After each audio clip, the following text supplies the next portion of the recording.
Okay, whoa, spooky. Okay, so yeah, welcome to the talk part of the evening.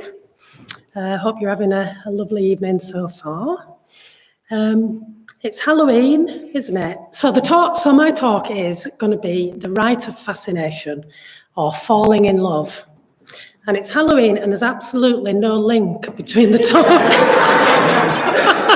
and Halloween, because a bit of an oversight of planning the theme.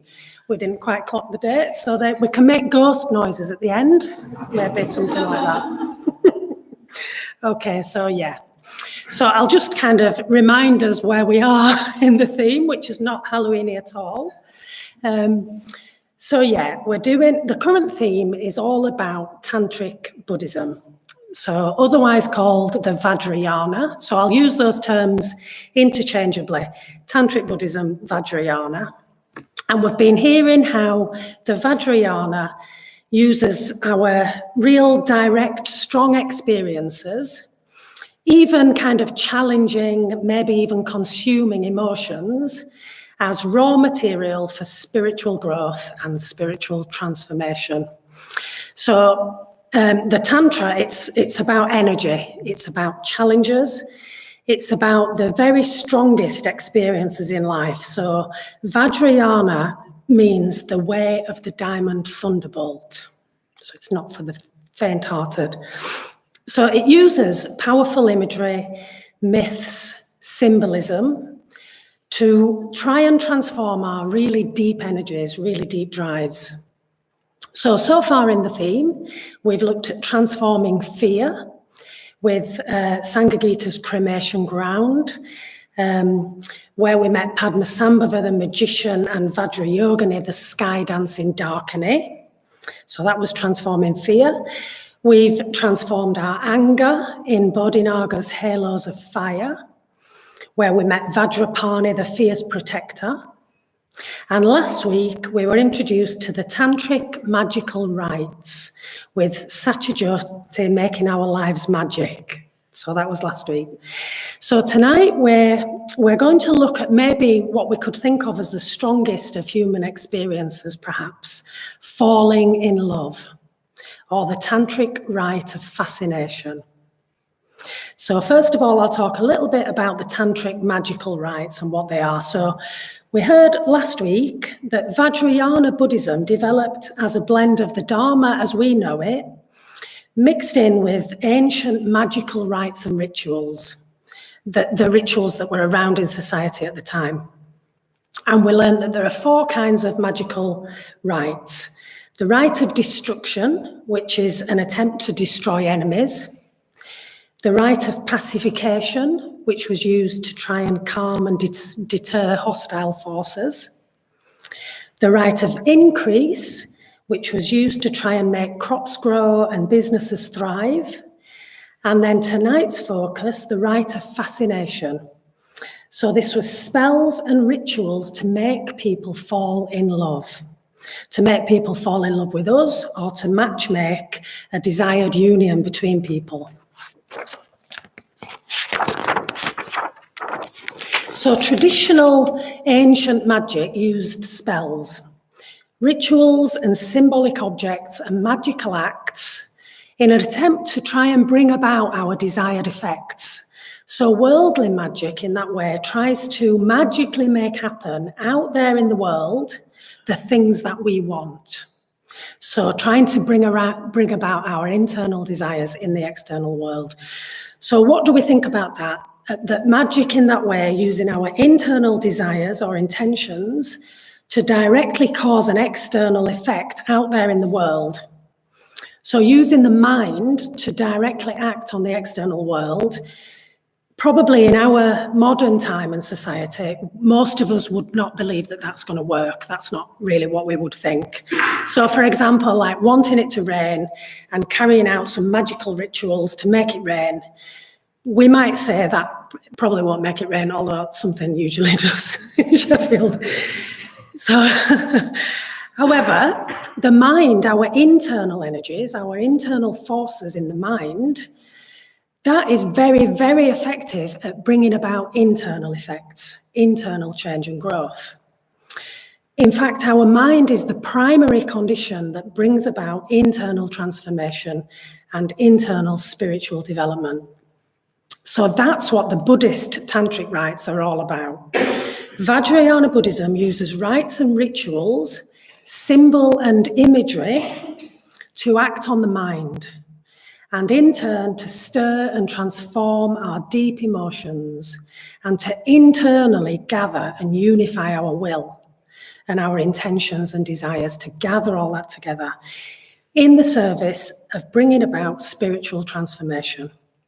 So each of the 4 magical rites, destruction, pacification, increase, and fascination, they've all got their spiritual counterpart in Tantric Buddhism. So that's a bit of background. So now, the rite of fascination, that's our focus for this evening. So the ancient magic would use spells and rituals to try and bring about fascination, to make people fall into a state of fascination, to make people fall in love. And Vajrayana Buddhism also uses rites and rituals in that way, imagery and symbols, to fascinate us, as a means to move us towards enlightenment, to make us become fascinated actually with the spiritual ideal. So to become fascinated with the ultimate goal, our own potential even, to become fascinated and to fall in love with our higher self and to fall in love with a higher truth. So trying to bring about a deep fascination with and a love for the beauty and the qualities of the highest spiritual ideal.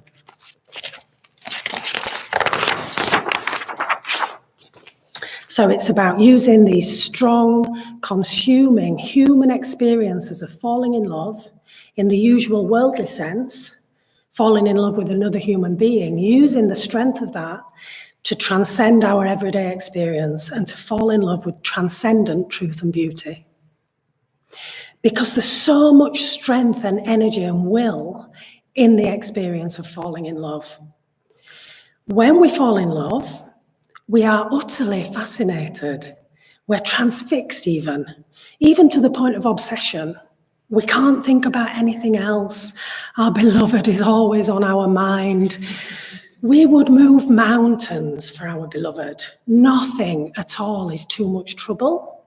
We will stop at nothing just to be near them.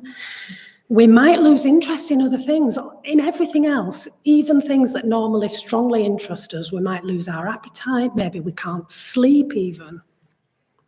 So Vajrayana Buddhism is asking us to imagine how it would be if we felt that strongly about enlightenment. If we felt that strongly about developing our own spiritual potential, about developing compassion for all living beings, well, that would really bring about rapid transformation in ourselves and in the world if we felt that strongly. So that's a sense of what the tantric rite of fascination is all about, using this ordinary human experience of falling in love and transforming those really strong energies and emotions to bring about transformation. So that sounds really great, but how can we do it? How do we do that? How do we use this human experience for spiritual development? Well, we can ask, when we do fall in love, when we fall in love in that way, what is actually going on? What is going on? What are these strong energies, this determination, even this obsession, and how can we harness all that for spiritual growth? And again, this is the Vajrayana approach. Just looking unflinchingly and directly at our own experience, direct experience, and asking, what's going on? What is actually happening? So when we take a good direct look at the experience of falling in love and what is going on there, what are we falling in love with? Well, when we fall in love, we could say there are 3 aspects. We could sort of unpick this into 3 aspects. We fall in love with beauty. So we fall in love with the beauty that we perceive in our beloved. And we fall in love with qualities. So we fall in love with the qualities of our beloved. And we're seeking a deep connection. So I'll look at those 3 things in turn. So firstly, beauty. So we perceive our beloved as beautiful. And of course, we've all got completely different ideals in relation to beauty. But when we fall in love, our beloved is absolutely beautiful to us, perfect even, both inside and out. And not only that, but when we fall in love, our capacity to appreciate beauty more generally is heightened. We're enlivened and we're inspired. Our world and everyone and everything in it seems brighter and more beautiful. And this faculty of appreciating beauty and seeing beauty, it's closely related to the faculty we call Shraddha in Buddhism. So Shraddha can be translated as faith or trust or confidence, but none of them fully capture it really. It's probably best left untranslated. It's sometimes described as that which we place the heart upon. And Sangha describes Shraddha as the response of what is ultimate in us to what is ultimate in the universe. So that's a sense of what Shraddha is. And when we develop Shraddha, our perception of beauty can become even more than appreciating beauty in an everyday material sense. It's as though when we more fully perceive beauty, we're seeing a glimmer of something that transcends our usual limited way of perceiving. So we can experience in a way that's beyond this usual view, this usual lens of separate me and separate world. We can transcend that way of perception. And experiencing beauty in this way, it can't really be fully expressed in words. It's a higher spiritual experience. But perceiving beauty with Shraddha in that way, it can be experienced maybe as like an exquisite sense of connection or an experience of deep intuitive knowing, or even like momentary perfection, that we see perfection. And it can be really thrilling. So we can marvel at beauty and we're entranced by it. We're pulled towards it. We can even feel that we're being taken out of ourselves and raised higher.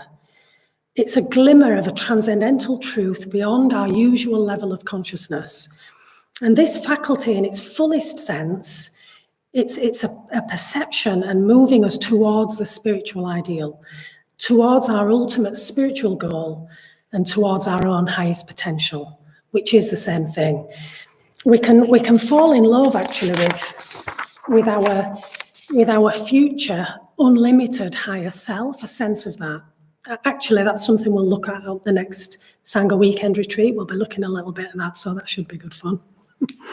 So this is an essential part of our spiritual practice, cultivating this faculty of Shraddha, developing our ability to perceive beauty and appreciate beauty. So again, how though? How do we do this? How do we cultivate Shraddha? How do we perceive beauty? Well, I've just talked about beauty in the highest sense, really. We need to start where we are. So we start on our own level, where we are now, and there's lots of things we can do to develop this faculty. So meditation can be really key. And you may have had the experience, perhaps on retreat or meditating at home or here at the centre. After you've meditated, things just look better. The world can physically appear more beautiful and brighter and more vivid. Meditation trains the mind, so it shifts our perception and it changes our awareness. It develops a greater awareness and a sense of metta, and we see things more vividly. We see things with more love. So meditation actually trains our mind to see more accurately. Rather than seeing through this veil that we have of our ideas about the world and what we want from the world, it's the mind learning actually how to see things more as they really, really are, seamlessly not separate, and beautiful and miraculous and magical. So meditation is really important. And also, in the everyday, there are lots of things we can do to appreciate beauty, other things we can do. And I think that seeing beauty, has got a lot to do with gratitude and appreciation. So a gratitude practice, a formal gratitude practice can really help. So like personally, just the past weeks or so, I think with the dark nights and things, I've been feeling a little bit low and a little bit bored. Things don't look so great, so I've just started an everyday gratitude practice. Just trying to notice and appreciate really simple things in life, and it kind of brings life alive really quickly. So how wondrous it is that I can wake up in the morning and immerse myself in a shower of warm water. It's quite amazing. There's food in my house and the means to cook it. It's amazing. And shifting away from this sort of sense of separation and lack and wanting things to much more appreciation and a sense of abundance, it actually helps us to see how things really are, which is that things are quite amazing and wonderful and beautiful when we see them that way. And there's lots of other everyday small changes that we can make in our life to encourage this appreciation of beauty. So for me, walking in nature, alone if possible, or maybe in silent companionship with a friend, and taking time to look at artwork, to listen to music, beautiful music, spending time with friends that we love, spending time in the Sangha, maybe taking part in puja and mantra, maybe joining the choir. And apparently you don't need to be a beautiful singer to join the choir, you can just join. And Dharma study and any reading that really interests and inspires, maybe beautiful poetry. So really, basically exposing ourselves to things that are more refined and things that we find beautiful. And those things, of course, they'll be different for each of us, and we need to find our own way. And I think another part of seeing beauty that's really important is making some time to just do nothing, to just be in a really different way. And we can do that in just like little tiny moments of time while the kettle's boiling, or longer if we've got it. But just a few minutes can really help. So just being able to go, okay, just for a minute, appreciating this miraculous awareness. We're actually aware of what's happening and this amazing world. Just stop, do nothing. Just look and appreciate the detail of life. Just appreciating simple, basic experience. So maybe like washing up, the beauty of your hand cutting through the water just as you're washing the dishes. That kind of appreciation doesn't have to be a big gesture. Seeing a work colleague doing a simple, kind act, that can be perfectly beautiful. Passing someone the salt, perfectly beautiful. Okay, so that's the first element of falling in love, beauty, and it takes time. So maybe we can give beauty some time. So the second aspect of falling in love, we fall in love with qualities. We fall in love with the qualities that we perceive in our beloved. So now I'll talk about that a little bit, qualities. So when we fall in love, we see in our beloved many great qualities. And we may perceive qualities in our beloved that we really admire or that we would love to have ourselves.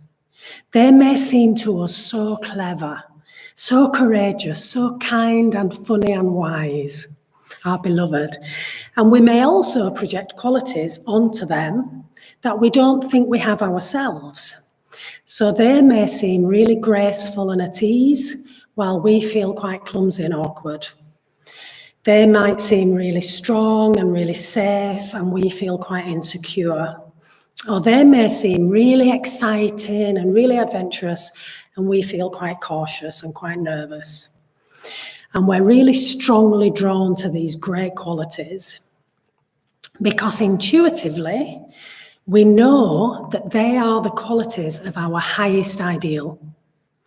They're the qualities of our highest aspiration. And actually, in fact, we have a deep and profound spiritual longing for the ideal, for something that's ideal. What we really, really long for on a spiritual level goes beyond ordinary, unenlightened human qualities. So we might project onto our beloved these higher qualities. And we may see our beloved perhaps even as perfect, even as ideal, perfectly kind, perfectly wise. Well, at first, anyway. Because it is, after all, a lot to expect from someone who is only an unenlightened human being, and it doesn't always go well. So I've definitely had this experience myself of projecting my spiritual aspirations, the spiritual qualities of the enlightened ideal onto an unenlightened human being, a friend. I've certainly done this. So maybe we need to just be aware of doing that if we're of the temperament that does that. And it can be, well, for me, a bit embarrassing. It can be a bit embarrassing and a little bit upsetting. And potentially, I guess it could be disastrous depending on who we're projecting onto. Because a person, an unenlightened human being, they can't be entrusted with our deepest spiritual aspirations. They're not big enough, actually, to hold our spiritual vision. They can't be our spiritual saviour and guru and guide. They will let us down, even if only by being mortal. So we need to take really good care where we project our highest ideals. So Tantric Buddhism, Vajrayana Buddhism, encourages us to place our deepest longing for the spiritual ideal appropriately onto a symbol of true enlightenment, onto a Buddha or Bodhisattva figure. Because the enlightened state cannot let us down. It cannot be less than we hoped for, because it is the ideal. It is, after all, the ultimate highest truth. It's what we're really longing for. It's adequate and it's appropriate. So there's many Buddha and Bodhisattva figures that embody the spiritual ideal, that embody these qualities that we long to develop in ourselves and that we want to look up to. Figures that we can feel ourselves drawn towards and figures that we can fall in love with. So, okay, first, I want to say here a quick aside for those of us, including myself, who don't do irrational, okay? So I trained as a physicist and I just don't do anything irrational. So I don't do irrational, but feeling pulled towards a symbol, towards a figure of enlightenment, and falling in love with it, that's not irrational. It's the emotional equivalent of wisdom. And here's my rational reason why. So the truth of how things really, really are is that we're not in fact separate and we're not fixed. We're not fixed separate selves. That's a mistaken perception overlaid onto reality by the unenlightened mind. We learned that on the intro course, the truth of an Atman. We're not fixed and we're not separate in that way. So the feeling of falling in love with something higher and being pulled towards it it's an emotional glimpse of the ultimate truth and of the reality of non-separation. That's how that would feel emotionally. So these Buddha and Bodhisattva figures, it's not irrational.